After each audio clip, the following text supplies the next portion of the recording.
Sure. All right, hello everyone. Thank you so much for joining us.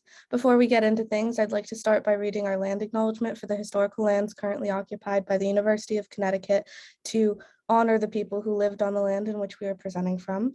So Wikisuk Natasuis Nipan Kisusk Kana Piqua, we would like to begin by acknowledging that the land on which we gather is the territory of the Mohegan, Mashantucket-Pequot, Eastern Pequot, Scotiagook, Golden Hill Pagusset, Nipmuc, and Lenape peoples who have stewarded this land throughout the generations. We thank them for their resilience in protecting this land and aspire to uphold our responsibilities according to their example. As a land-grant institution, we also recognize that the Morrill Act of 1862 established land-grant institutions by providing each state with land made public through the dispossession of Indigenous people.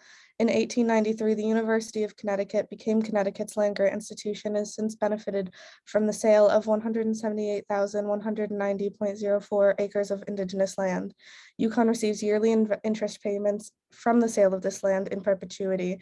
We acknowledge that the dispossession and theft of Indigenous lands was fueled by coercion, disregard of treaties, and violence. Through the Morrill Act of 1862, UConn benefits from the dispossession of lands from Indigenous people in 12 states outside of Connecticut. Katapatush, thank you. We also want to express our gratitude for being able to participate in Douglas Week 2022. We are thrilled to be a part of this event series celebrating the work and life of Frederick Douglass, to celebrate change making, exploring the stories of Frederick and Anna Douglass and the meanings of identity, race, independence, and equal rights throughout the world is such an important cause, and we're very excited to contribute to the discussions on language and identity today. We also want to thank our collaborators at UConn's Native American Cultural Programs, the Human Rights Institute, and Fulbright Ireland. Now I'd like to invite Brendan to read a small message about our collaboration with the Fulbright Commission. Great, good to meet you, Shin. Samantha. So hi, everyone. We've been working with the Fulbright Commission in Ireland to present this event as part of Douglas Week. The Fulbright Commission offers scholarship opportunities in all disciplines. Their mission is to inspire minds to create a global culture of understanding by nurturing academic and professional leadership. They offer lots of fantastic opportunities for students, scholars, and professionals to visit Ireland and conduct research or study. The Fulbright Awards competition for US scholars is currently open and will run until September 2022. The application period for US students will open in April.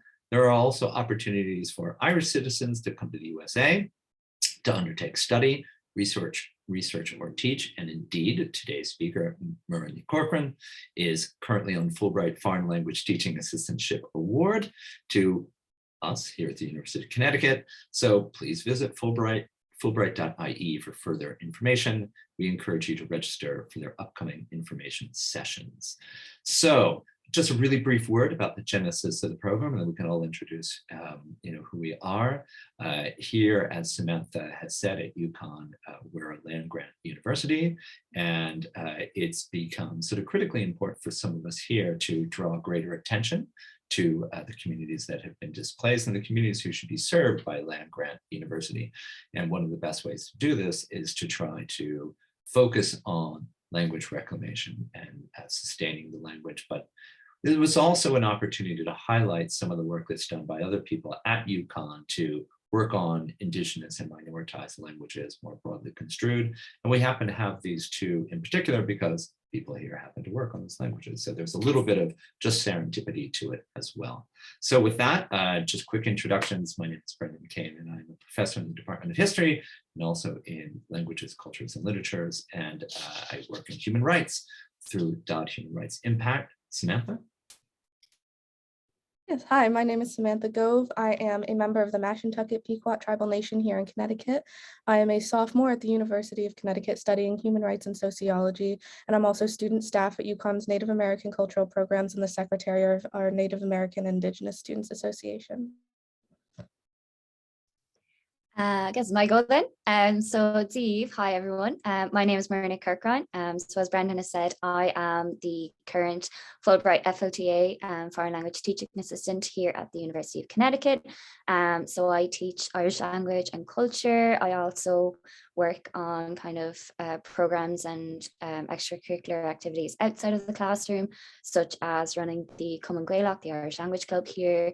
And I'm also very heavily involved in the Irish American Home Society based in Glastonbury.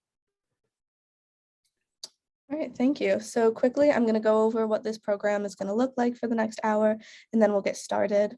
We're going to begin by getting some background on the Irish language, and then hear a sample conversation in that language and get a chance to maybe pronounce some things and sample it.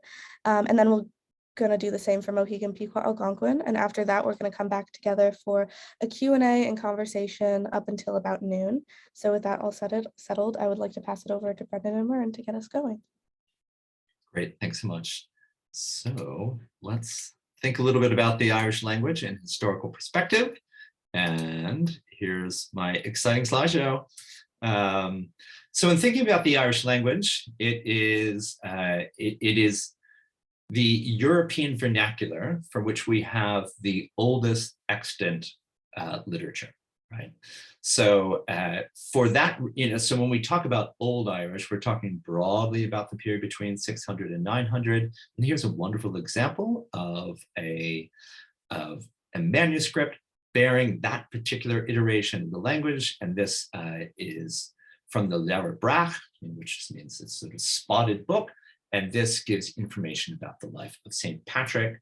And the reason why I mentioned that it has the oldest surviving written vernacular literature in Europe is because the Irish language became very popular well outside of Ireland, across Europe and in America as well, in the 19th century, as that great age of creating European nations was kind of in full flush. And different scholars were looking around to find the cultural roots of Europe as a distinct place. And so there was great interest in the Irish language. And so if you wish to learn Old Irish, all the materials are there for you. So Rudolf Trenizen, and as you can see, that is not an Irish name, but this is a scholar who was interested in recreating the grammar of Old Irish. That is available. Middle Irish you can also learn, right, through Trenizen's book. There are guides to reading Middle Irish. There's a full dictionary, the Dictionary of the Irish Language. But Middle Irish is a different iteration of the language. In part, it is there are changes to the language which are brought in part because precisely the kind of dynamics that have brought us here to talk today, which is to say the dynamics of colonialism as Vikings came to Ireland and sort of, created separation amongst the communities, who would have been writing in Old Irish. And so Middle Irish is in part distinguishable by some of the sort of differences there's a sort of broader range of sort of possibilities in orthography and grammar than you would see in Old Irish. So from 1200 to 1650 then is another iteration of the language. And again, this is one which is really triggered by invasion, and this is the invasion of the Normans.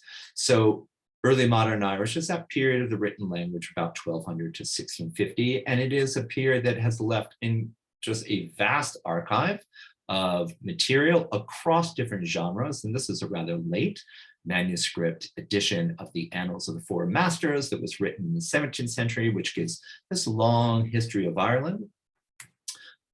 This is also the great period of Bardic poetry. So you may be familiar with the bards, and Bardic poetry was, as one scholar has termed it, much like state papers in the English archive, which is to say, it is a record of the sort of politics and the thinking of an elite class in Europe over centuries. And the word dunera is a word that designates a book of bardic poems to a particular family. And this is just a great example that I've showed here from the Book of O'Connor Donn, which you can take a look at on Irish script on screen. But there's a really beautiful poem here, a brief little inauguration poem to Brian O'Rourke. This is also a period in which we start to see individual writing. So this is a commonplace book, i.e. a book in which somebody just took down their things that interest themselves. And this is from 1580, and this is held in the National Library of Ireland. But it's also the age of print, so Gaelic typeface. This is a 17th century religious text. So This is also a period in which the Irish language is still actually used as a language of politics. And so this is a petition from the second half of the 17th century to convocation in Dublin. The problem is that unlike with Old Irish, we don't have the dedicated materials to read early modern Irish. So we don't have a dedicated dictionary, we don't have a guide, and we don't have a full grammar. So some of us at UConn and then a whole bunch of people internationally have been working on a free and like freely available open source research tool for learning early modern Irish, which is lave.org. The early modern Irish period ends linguistically in 1650. And so with that, I'm going to hand it over to Muireann, who will talk about the modern language. Yeah, thank you very much, Brendan. So I guess one of the biggest things that people have to consider is kind of 1650 onwards. Historically, that's when plantation began in Ireland, where you had English landlords come over and take over Irish land and drive Irish people out of their homes. And historically, it was a very turbulent time in Irish society in general. And it basically meant that with the introduction of, English society into Ireland, that it was mainly the rural poor that had the language, which was about maybe 50% of the population. And then you also have the Great Famine, or An Gcuirt d'Mór, which decimated our population. People emigrated and didn't take the language with them. People, died, and we had like 4 million people die in a total. And that then left the island with less than 1% of the population speaking Irish. So the Irish language from early modern to modern times very nearly died out. We very nearly did not have this language today. In a sense, it kind of became an underground language. It wasn't very dominant, but there were still a lot of people who had it.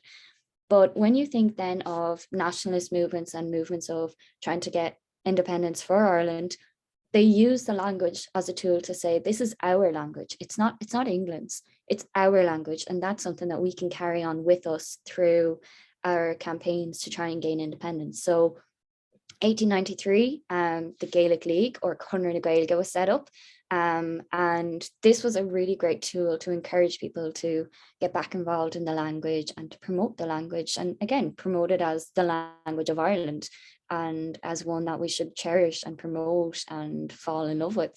And then after we did eventually get some kind of independence in 1922 with the establishment of the Irish Free State, it was seen as the first national language. It became popular again with the vernacular, and it started to be taught in schools.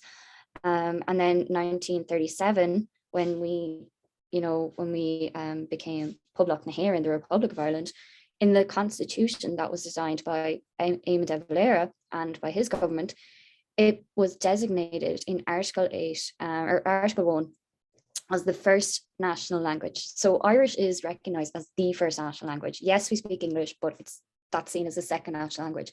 Again, showing like a statutory backing for the language. But even with that, the language still struggles. So 1920s, they were like, oh, let's map the Gaeltacht areas, the Irish speaking areas, to try and encourage people to go to these areas and to promote the language even more. But with economic decline, with people emigrating, particularly coming into the 50s and 60s, this showed a decline in people living in these areas and keeping the language alive. And it coincides again with that national picture of people moving away for work. And again, sometimes people didn't take the language with them. It was seen as shameful. It was seen as something that people didn't want to share. You'd be kind of singled out and you wouldn't get work. So as a result, it's still a minority language. However, in recent years, there's been a great uptake in trying to, again, promote the language, to encourage people to get involved in the language and to try and make it as accessible as possible. I guess in terms of statistics, 2016 was the last time we took a census. There's over 1 million people that state they can speak Irish, which is about 39.8% of the entire population. So while that seems small, in terms of like where Irish stands on a minority language basis, it's pretty good. It's okay. It's, again, not fantastic, but it does mean we have some strength behind it that can be built on. But again, you look at the manuscripts that Brendan showed from bardic poetry and things, what they show for us is that the language is a really ancient language. There's so much history and society entwined with the language. For a lot of people, it's a symbol of their identity, and there's efforts not only to preserve and to promote the ancient texts and to highlight to people how amazing the ancient language is, but a lot of people see it as a tanga bio, so a living language, and it is. I use it every single day. It's one of the most integral parts of my identity, and it's so amazing to see a development on this, you know, particularly in the last 20, 30 years with social media, communication, media in general, the establishment of Telefís Éireann, which has now become TG Cahir, the national broadcaster for the language in the 1990s, running campaigns like Seachtain na Gaeilge, which is a 2-week campaign to promote the language in local communities, having the societal ways of trying to promote the language through Conradh na Gaeilge, Gaelin, Gael Culture. These are all like organizations that run classes and promote the language in so many different ways. And my own experience of being involved in the Irish language community at Trinity College Dublin, the Irish Language Society there, the Common Gaelic, is absolutely fantastic. That gives people that opportunity to get involved in the language, and you have a variety of people who've never spoken the language have gotten involved and have become fluent and have fallen in love with it. So for a lot of people, it's showing that living language is important as well. And then we're also quite lucky that we do have statutory backing behind the Irish language. So Ocht na Danga Gaeilge, the official languages bill in 2003, which was recently amended in 2021 with the new bill. And that offers so much opportunity to grow the language and to build upon the work that's there. There's work has been done, but there's a lot more to do. You see so many people want to get involved in the language. Irish medium education is consistently growing. There's over 8,000 children in Northern Ireland who are getting educated through Irish every single day. Numbers are maybe twice that in the Republic. But at the same time, we still have difficulties. Members of the Irish language speaking community who are in Northern Ireland do not have the same Irish language rights as us in the Republic. So they're consistently fighting to get their language rights. But to have an opportunity to come on Fulbright, I can talk about these opportunities, I can talk about these issues, and we can collaborate and try and figure out solutions. So for Fulbright to have an award like this, to spread the language and culture, connect with diaspora, it strengthens the language in another way. So it's pretty cool.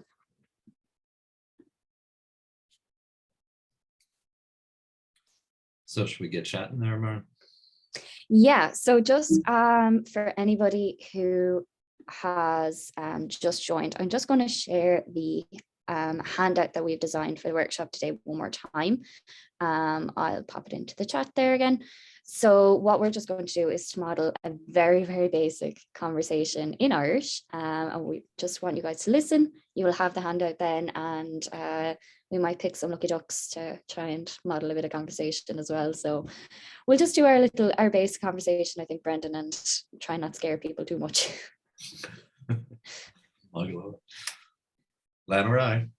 Okay, so Dialect, Brendan. Yes, Margaret. Constatúnio. Tommy Gama, get to him, Constatú him. Tommy, all right, Skermacut. Brendan, car vastit. Us, Pennsylvania. Ooh, good ass. August, called to the honey anish. Anish, Tommy, Connecticut, Tio the stores. Tommy, well, is us Loch Garman in Arendon, ach full Tommy in the honey stores in Akala Yukon. So, Shinmisha, das Bulalat, August Sangafol. Slanish. All right. So with that said, now we're just kind of like running through, but you have the handout. And so this is the time you've all either been waiting for or dreading, which is the time to give it a go yourselves. And I just popped a little bit more information into the chat. I think if you have any questions, want to follow up with us afterwards. And I know that we're recording, so if people don't want to hear their voices live, we completely understand, but why not play along? Like, it's great fun. So you have the handout. So here it is. So I will go ahead and I'll just read a couple of the phrases. And so I'll read it. And then if we can all just at the same time read it back, that would be great. And then I'm going to hand it over to Muireann. And Muireann will see if she can get some volunteers to do some conversation amongst yourselves. So I'm going to go, then ask you to go after me. So, Dialect. So let's give it a go. Dialect. Dialect. Excellent. Excellent. That's very good. So yeah, that dia, and you can say dit or a chitz, sort of depending on where in Ireland you're from, because as I think Muireann was alluding to, there are different dialects, right? So if you're in Munster in the southwest, it might sound a little different. If you're Connemara, Western Galway, or Mayo, it might sound a little different. If you're up in Donegal, it sounds slightly different. But nevertheless, dialect. Well done. So dies Moireann.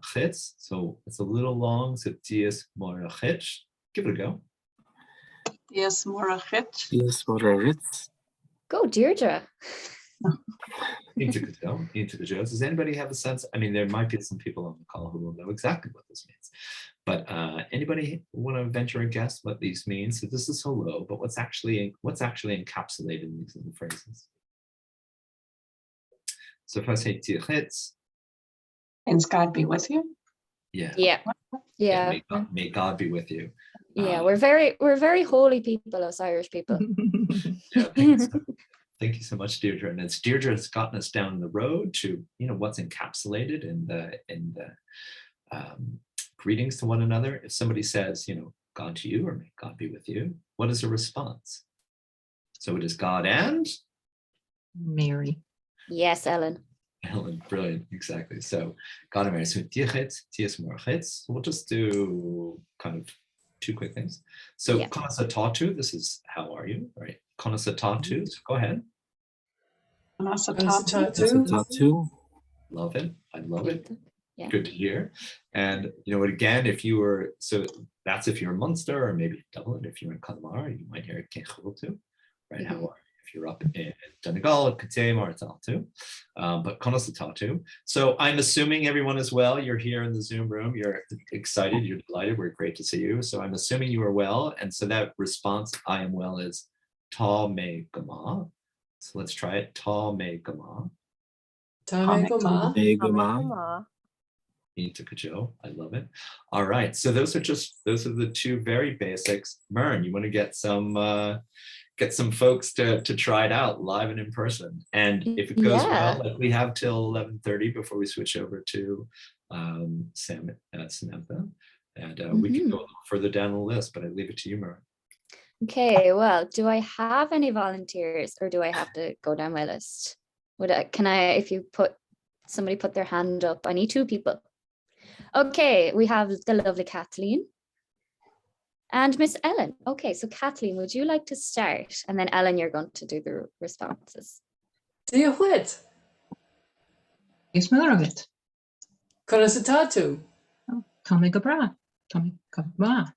Oh, she's bringing in Gobra. Sorry. I acknowledge brilliance. Sorry, Yes. Go on, Muireann. Okay, how about George? I'm going to pick on you. That's not back to follow. I will pick on George and I will pick on Alec. Boy. Diadets. Dies Moireann. Konas. Ta me gomat. Íntaach, great job, Mashiv, guys. That's absolutely fabulous. Yeah, it is a bit funny trying to get used to the sounds, but you guys are great. Maybe we'll go with one more because then we can move on and give Sammy a little bit of extra time with the Algonquians. So, let's pick on the lovely Katie hiding in the corner. And Deirdre, would you like to give it a go? Okay. So Dialect. Katie.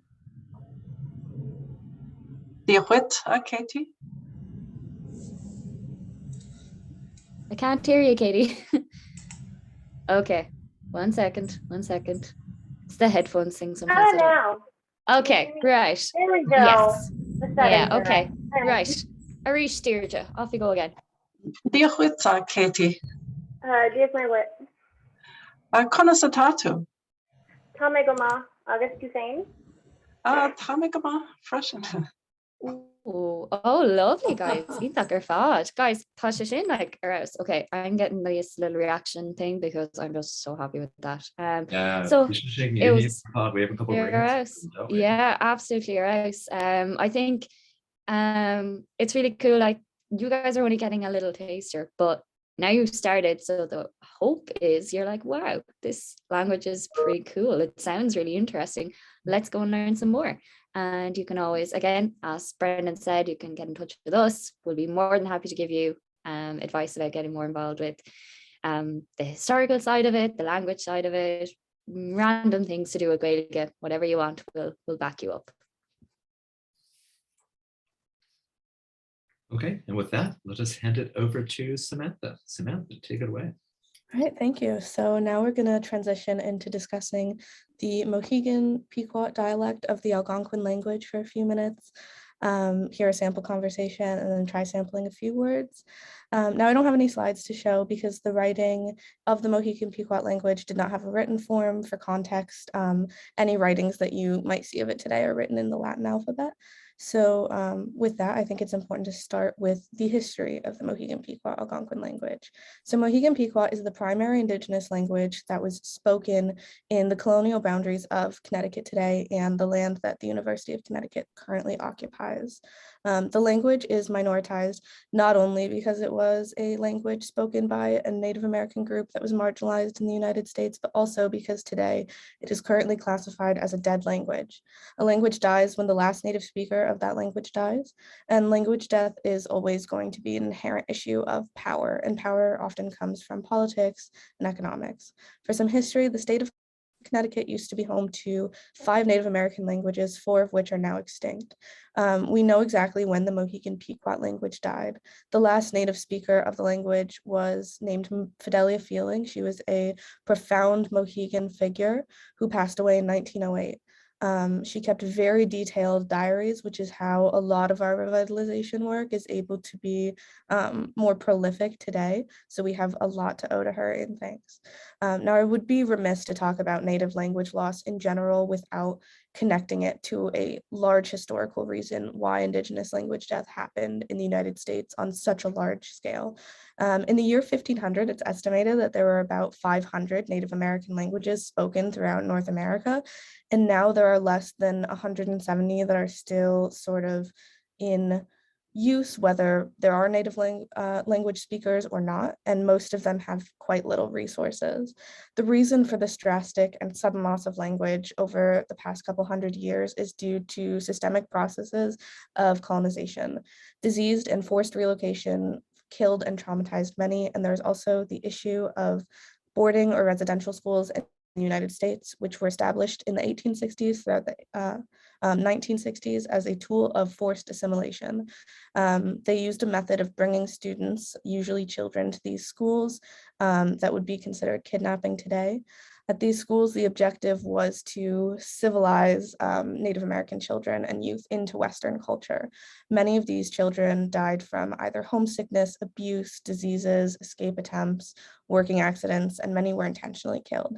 In these schools, children were forced to give up their culture and religion, cut their hair, and stop speaking their traditional languages. Many states also had laws in which people could not practice their languages or even call themselves by the name of their tribe.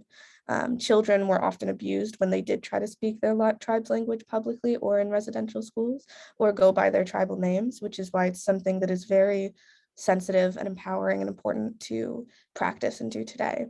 There is a famous quote about the goal of these schools by United States Lieutenant Richard Platt, whose motto was "Kill the Indian to save the man," which reflected their goal of forced assimilation.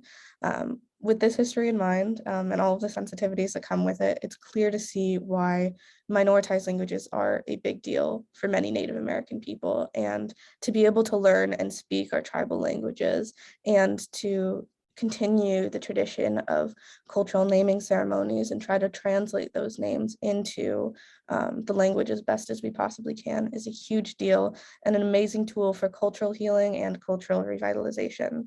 In terms of the Mohegan-Pequot language, there have been many efforts to reconnect people modernly to our language. As I mentioned before, Fidelia Fielding, the last speaker of the language, kept very detailed diaries and notes about the language and tried to translate it wherever possible towards the end of her life. So many of our resources come from her, and some basic words and phrases have been able to be passed down through families for the Mohegan and Pequot tribes and other surrounding ones. There are also currently huge efforts from the Eastern Pequot tribe, the Mashantucket Pequot tribe, and the Mohegan tribe to revitalize our language and continue to learn and teach it. Many people can finally translate in this language, basic introductions, prayers, and things like that. We can introduce ourselves, and there is obviously so much left to learn and discover. A lot of this research is ongoing, but it is such an amazing project worth taking on and highlighting. So with that background, and now that we have that outlined, I think it would be powerful for us to hear a few words of conversation in Mohegan-Pequot.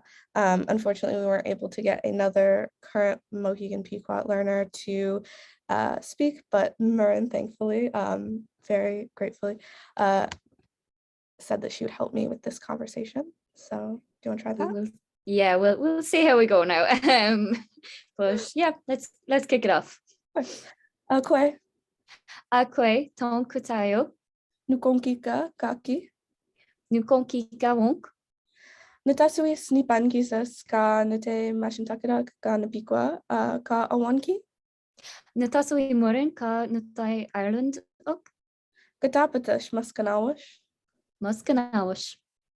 All right, do we want to try maybe repeating after me to get a sense of the language, how it's pronounced? So there's some stuff on the sheet if you have that up. Do we want to try call and response for the word for hello? That is akwe. Way. Way. No. Way. Awesome. Excuse me. Let's try don kutayu, and the O with the little triangle on top is sort of an O, like almost a French nasal sound. So don kutayu. Tayo. Y'all are doing much better than I did when I first started learning the language. And a response to that question would be nukonkika. Nukonkita. Nukonkita. Yes, awesome. Does anybody want to have a go at maybe saying what don kutayu and nukonkika mean? Is it how are you? Yes, it is. So Tonkatayu is how are you, and Nukonkika means I'm doing well. Nukonkika wak, which is just under that, means I'm also doing well. So if someone just said they were, that's what you would respond. We also have Nate, which is I'm from. So I would say Nate, Connecticut. Any place that you're from, you say the name of the place and then end it with the extra UK, which is the uk, to sort of insinuate that you're talking about a place. So I would say Nate, Connecticut. Does anybody want to give a try at saying where they're from?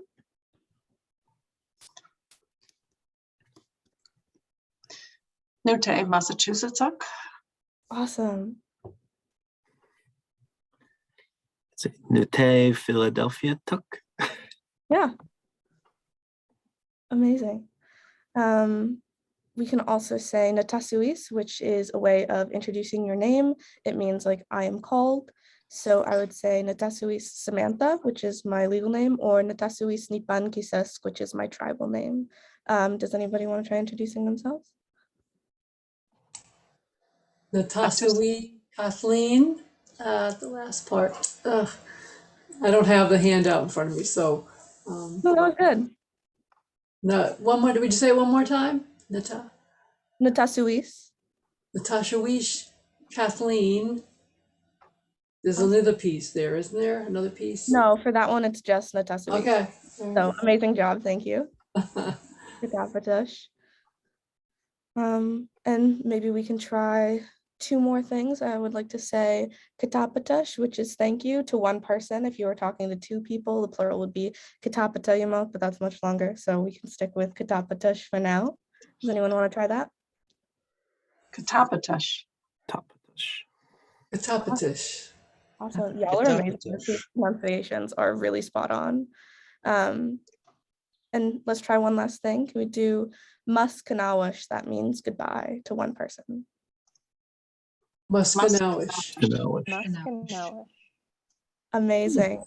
Oh, I'm so excited. That was so good. Thank you. Okay, who would like to have a mini conversation? Who wants to give it a go? You know what? Let's throw Brendan under the bus here. Brendan, would you like to give it a go? Sure, although I've been Okay. trying to deal with like tech things. But yes, I'm good to go. I'm good to go. Okay. So, Who else? but I might need somebody to read it out to me again, and then I will model. Would anybody else like to join How in? about George? George, why don't you go? Because I'm from outside of Reading. I lived in Philadelphia for a Are you long okay? Then we should. the Pennsylvania connection. There we go. There we go. I went to a lot of Reading Phillies games. All right. So Samantha, can you hit us with what we? Yeah, I can throw in the chat a little sample conversation with some translations if that's helpful. Yeah, it's in there now. We're All right. So chat back up here. Okay. Why? is it? How do you? Aquai? Aquay, yes. If Aquai? you see U and a Y together, it's sort of a way sound, or an aqui. A qui. Aquai? Oh, great. Okay. A qui. Right. Aquai. And then what do I? Then we do. Samantha, help us out. Ooh. Yeah, You? tonkatayu. Tonkatayu. Tonkatayu. Uko Kike. All right. Well done. Thanks. I need to work on this, but I look forward to it. All right, who's next? Yeah, let's get to other people. Would anyone else like to give it a go? I would. Sweet. Yeah, go for it, Deirdre. Deirdre and Lucy. Okay. Akwi. Akwi. Tonkatayu.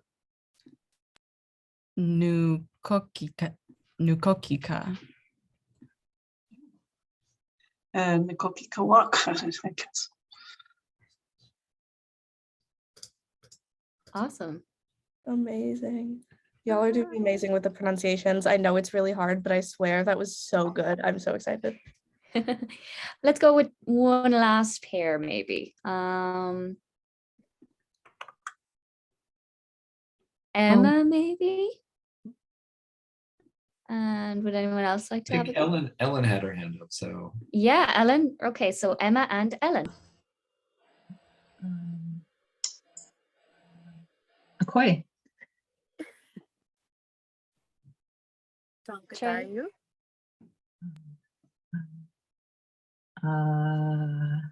Nukakika. Tonkatayu.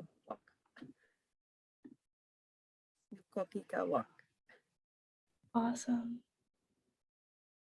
Guys, this is so good. Like, wow. I'm like Samantha and I'm like, oh, I want to learn more now. I do too. Yeah. Awesome. we can all reconvene and we can do this again Wow. at some point. So we just wanted to make sure everybody had, a chance. It's like this, like anybody else, like if you didn't get in, you want to have a go. This is your moment to shine. Don't let us pass you by if you wanted to jump in and you haven't said it. Anybody?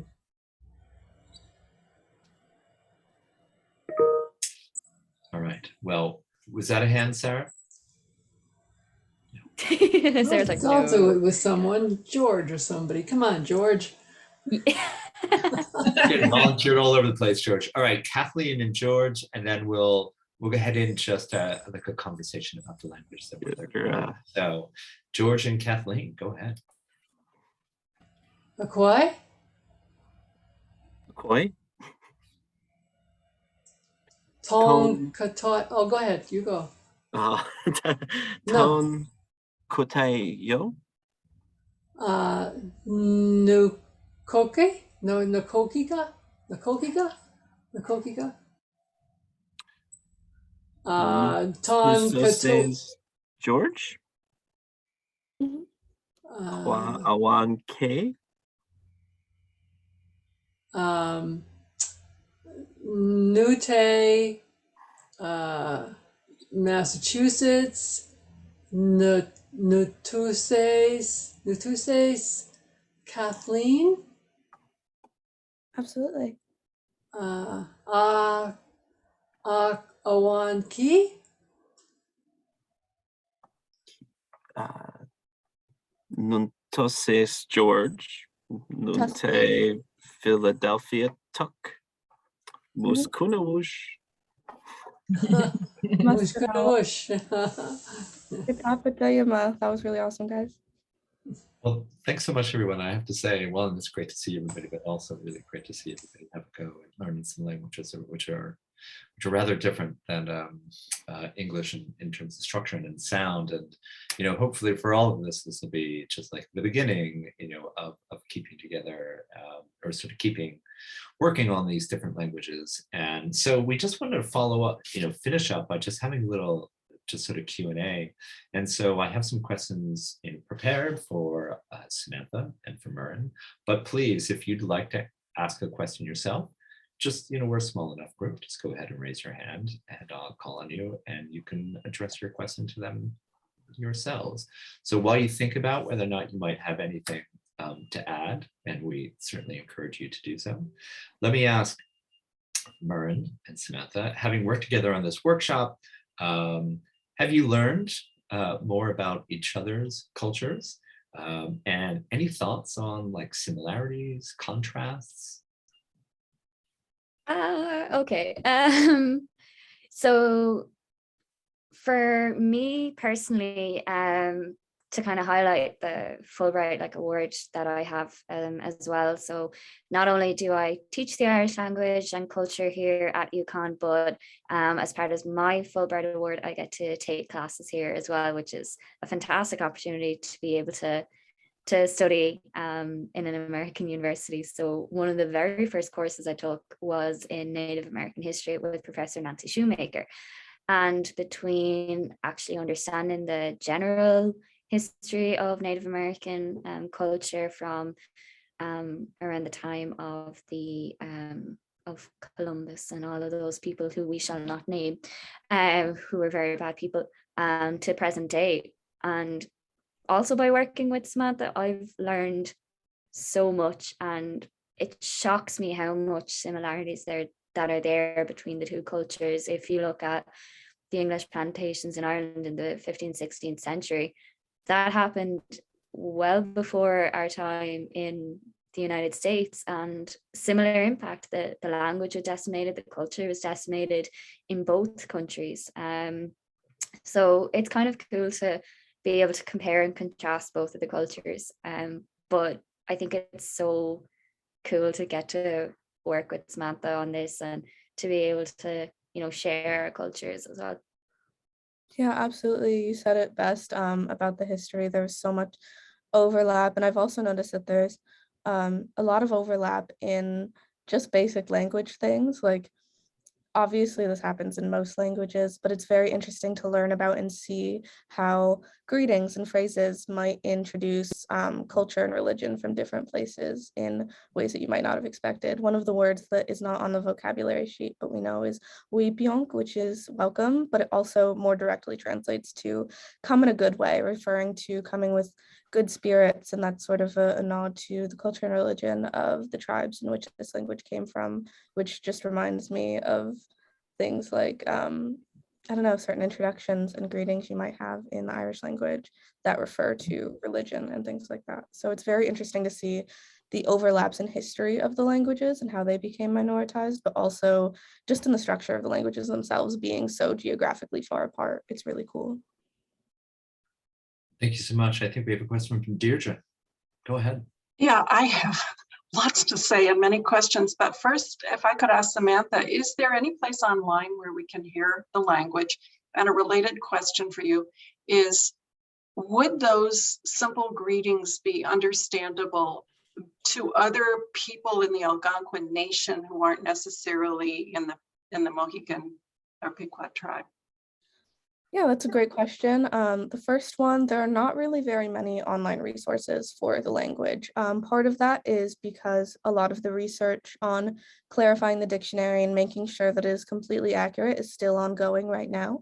And part of that is because it is not funded enough to be on the internet yet, and because it's very sensitive to put language learning resources for Indigenous tribes and languages out there, especially for ones with smaller language programs, because there are many instructors from our tribes who make their livelihood off of teaching the language, and for now want to keep most of it sort of solely to language learners from the tribe. So that's a very widespread thing. And as for the other question, which was, can you repeat that, please? It just is it, would it be generally understood, you know, beyond, is there enough similarity among languages of the Algonquin people? Yeah, there is quite a bit of difference as you get farther apart. Usually the languages that are obviously closer together have a lot more overlap in pronunciation and exact word choice.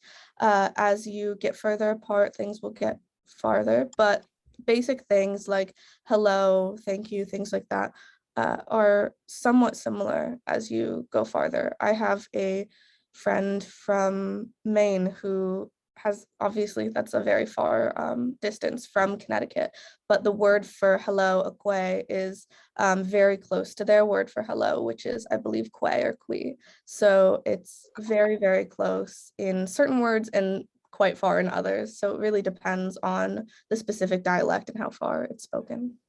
Thank you. Thank you.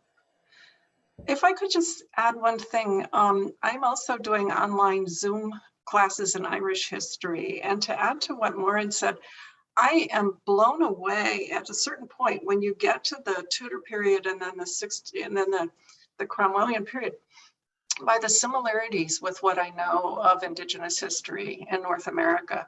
And, you know, specifically, the one thing that just, is that if you called somebody, and I think the term was savage, in English law, that meant they were outside the law and anything goes. That this notion of civilized basically meant being English. So for the Irish, that was like, we're going to turn you into little English people, you know, with our language and all.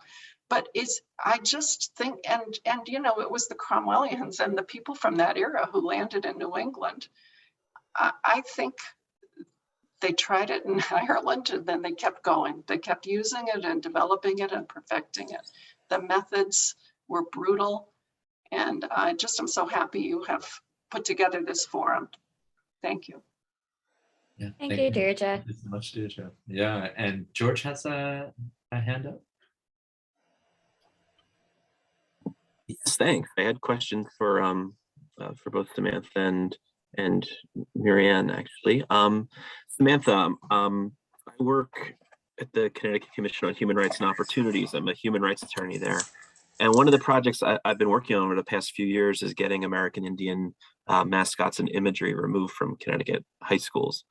And I'd be curious to hear your thoughts on that effort. But also, a question I get when I'm doing these things, I go to different town meetings, and I was excited. We just had West Hartford change their mascots. But pushback I get is, okay, well, how would you honor these tribes, remember these tribes? And it seems like promoting language in those schools would be a good way. Has there been any effort to expand the education of the language to younger people in Connecticut, or even those people who aren't necessarily tribal members? Yeah, so it hasn't really gone quite that far yet. As I said, things are still, in the works as far as making sure resources for tribal members are in place and accurate, and that dictionary research is currently ongoing. The hope is that a couple years down the line, we can get more and more online resources and hopefully start to introduce, if not language classes across the state, encourage people to implement little reminders of the Native people whose land they're on through language. So something that UConn is, some people who I work with at UConn are currently advocating for are Indigenous language signage throughout the university.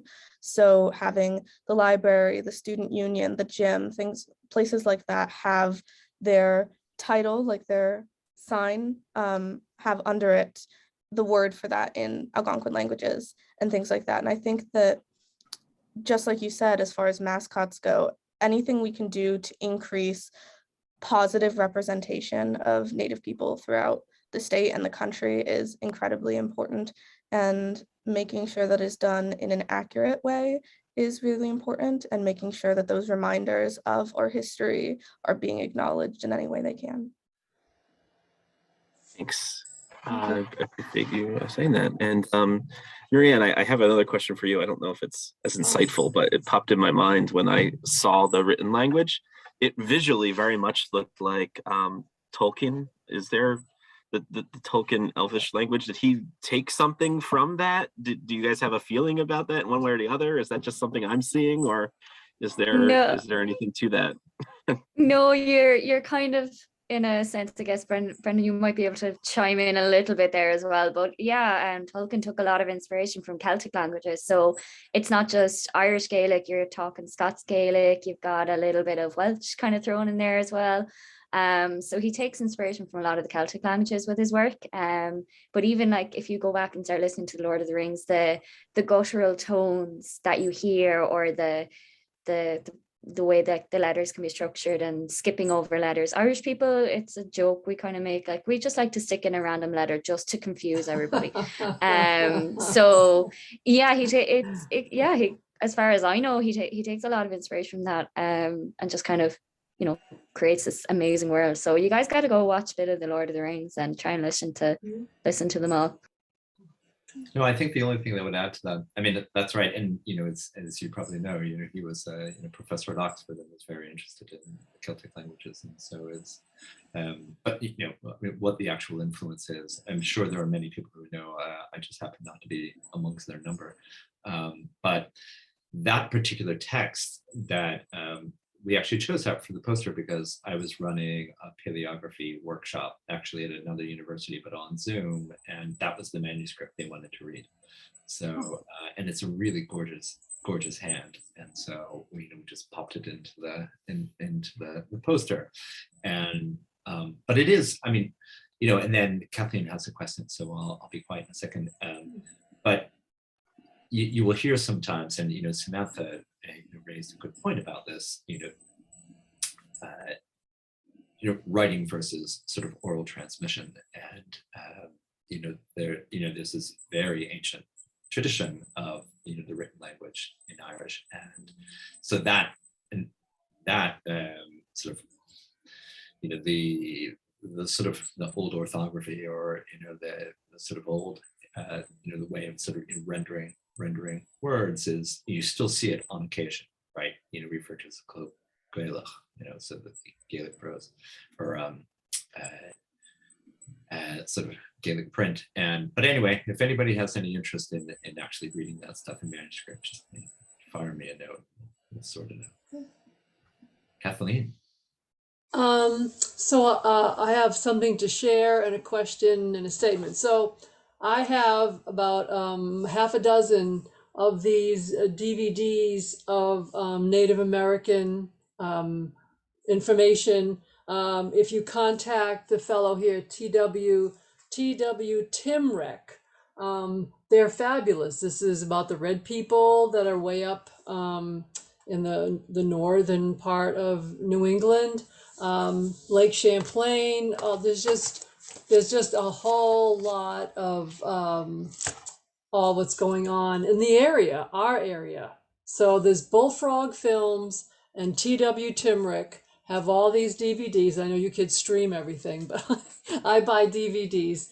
So that's to add on to what, you know, your Native American information of what's going on in this area is amazing. What they find in the woods and, you know, the walls and all of that. And then I'd like to know what's going on with the Quinnipiac Irish Museum, and also that Irish children were also kind of beaten out of talking their language as well. The children were hurt, you know, to not speak their language. So there's two similarities there.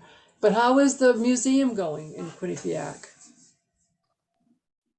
So Brendan, do you have any information about that in particular? I don't have any insight onto what the status of the support of the museum is at this point. I mean, the last that I heard, it was not a good situation, you know, which funding had been pulled, and so I don't know if that's been appealed or they're, you know, doing a capital campaign, fundraising campaign, or what it is. So yeah, unfortunately, I don't know, but you know, we it's a real loss, and it was a great museum, but it also was a great gathering space, you know, for a community of people who are not only interested in things specifically Irish, but I think specifically interested in, or more broadly, in some of the things that, say, Douglas Week exists to celebrate, you know, which is, you know, thinking about those who are on the sort of receiving end of power and trying to celebrate those positions. And so I don't have anything to say about that. But Muireann, did you have anything about? Again, I'll have to unfortunately echo Brendan. I don't know a lot about that current situation in particular.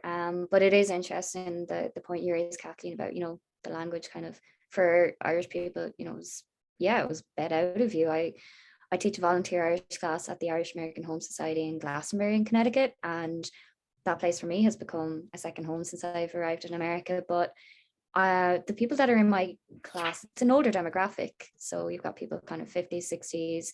But when you talk to them and you listen to them, they're like, yeah, my parents had Irish, but they never spoke it to me. And I'm like, what, really? And they're like, yeah, well, we came over and we had to speak English to get jobs. And yes, the language was an important part of the culture, but like you would be singled out, you would be isolated, you wouldn't have the same opportunity. So I guess it's not it's kind of the same as, like as Samantha was saying, when you look at the boarding school system that was brought into the United States, it was a case of you had to assimilate, and for people who emigrated from Ireland, you had to leave a really important part of your culture behind to be able to survive here. So it would be fantastic, you know, again, to have further conversations about this and to try and encourage people who, you know, are descended, like our first generation, second generation Irish, or first, second generation from Native American, Mohegan-Pequot, anybody who has a connection and knows that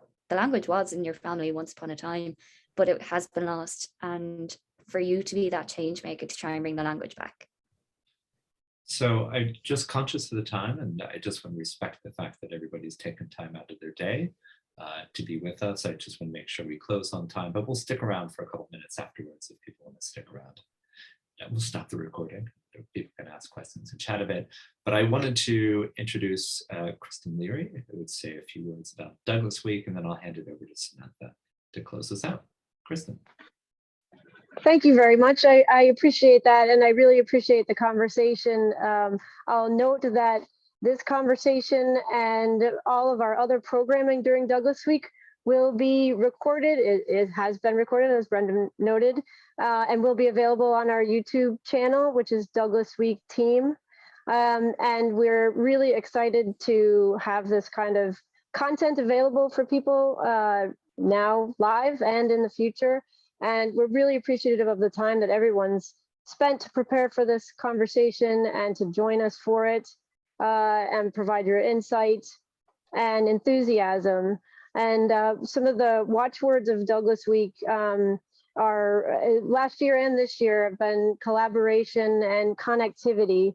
And I think a panel conversation like this and the connections that we're making here virtually, hopefully in person sometime soon, are really valuable. And we're very happy to be able to provide the platform for these types of discussions moving forward.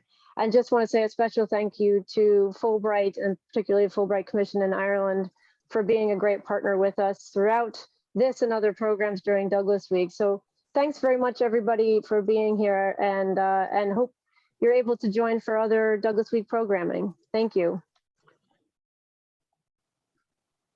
Very good, Kristen. Thank you so much. So just as a reminder, if you look on Twitter, Instagram, if you type in the hashtag Douglas Week, the program of events will come up. You've got Douglas Week website. There's some really interesting workshops, so I've signed up for one or two myself. So it's really cool to see this and to be able to have this conversation as part of Douglas Week, and to have a conversation again about collaboration, connectivity, and being a change maker, which is really cool. On the part of myself and Samantha, as part of that handout that we have popped into the chat, there is a list of resources for both the Irish language and for Piqua and Algonquian language, and there is some fantastic resources there for you guys to have a look at. And the lovely Emma has just reminded me that there is a fantastic event on tomorrow as part of Douglas Week, again in connection with Fulbright, about a fantastic new award that will see Irish people and US people connect even more through a scholarship of such, shall we say. So again, Emma has popped that link into the chat, so I would highly recommend have a look, see if you're interested in it, and send it around to friends and family, whatever works for you. So I think Sinead, I think that's all kind of from us. Samantha, Brendan, if you guys have anything else to say, that would be fantastic. Samantha, you want to take us out? Sure. I just wanted to thank you all again so much for coming, and let you know that at the handout PDF that was shared in the chat earlier, at the bottom of that, there are resources for our languages and for Yukon NACP and the Mohegan and Pequot tribal nations. So yeah, thank you all so much for coming and participating and bringing such thoughtful and amazing questions. It has been a really great day. Good topic. Goro Mahaga. Thanks so much.